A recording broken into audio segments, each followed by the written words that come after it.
Welcome to my channel, Nurman Amirsad. S. Bismillahirrahmanirrahim. Assalamualaikum warahmatullahi wabarakatuh. Perkenalkan, nama saya Nurman Amirsad dengan NIM 2021 0101 03 072. Di sini saya akan membahas tentang emosi dan mood dalam perilaku organisasi.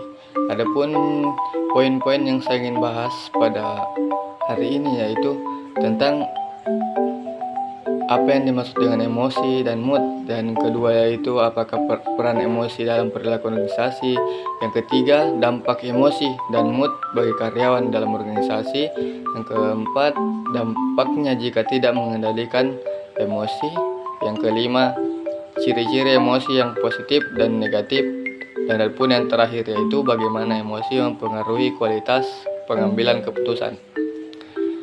Adapun yang pertama yaitu apa yang dimaksud dengan mood dan emosi.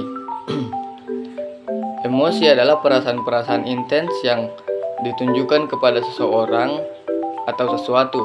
Adapun suasana hati atau mood adalah perasaan-perasaan yang cenderung kurang intens dibandingkan emosi, dan seringkali atau meskipun tidak selalu ada, dan mereka ini muncul tanpa rangsangan kontekstual. Baik, ada yang pembahasan kedua yaitu peran emosi dalam perilaku organisasi. Adapun peran emosi dalam perilaku organisasi yaitu emosi ini merupakan hal yang tak boleh diabaikan untuk sebuah proses perubahan organisasi yang berhasil.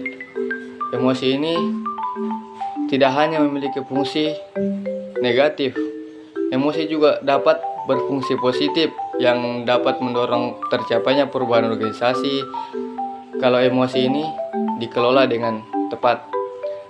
Hal ini disebabkan karena emosi ini dapat memiliki fungsi adaptif bagi individu yang bersangkutan.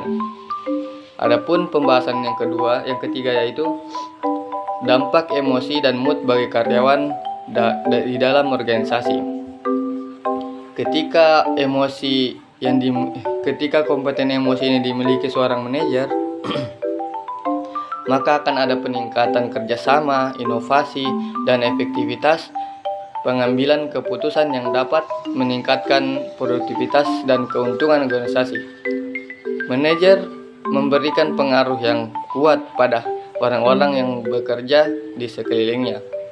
Baik, yang selanjutnya yang keempat, dampak jika tidak mengendalikan emosi.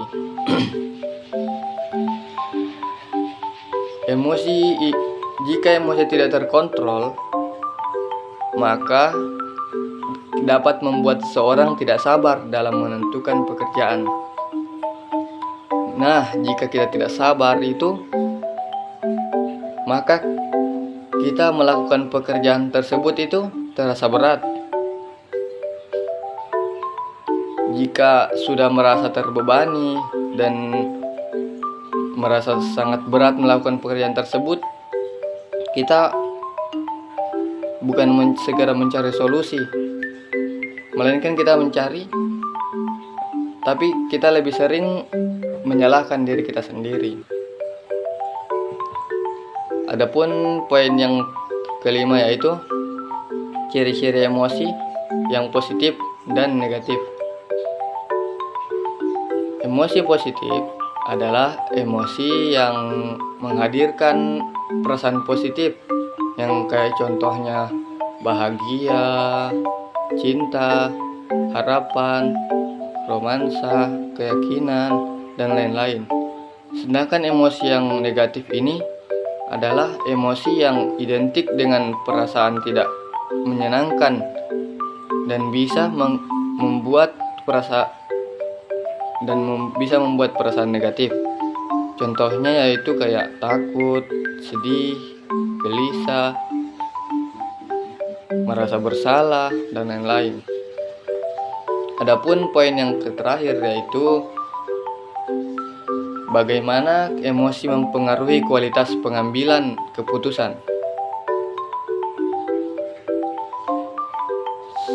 Saya habis membaca penjelasan Pak Ahli yang masih dalam Venesia 2019 yang mengatakan bahwa emosi ini berperan penting dalam pengambilan keputusan. Mengapa? Karena emosi ini dapat membantu proses pengambilan keputusan atau menghambatnya. Nah, dalam hal ini juga pengambilan keputusan yang dilakukan secara emosional atau arah emosi yang negatif mampu mengurangi kualitas pengambilan keputusan tersebut. Mungkin itu saja yang bisa saya jelaskan tentang mood dan emosi. Lebih dan kurangnya mohon dimaafkan. Wabillahi taufiq wal hidayah. Wassalamualaikum warahmatullahi wabarakatuh.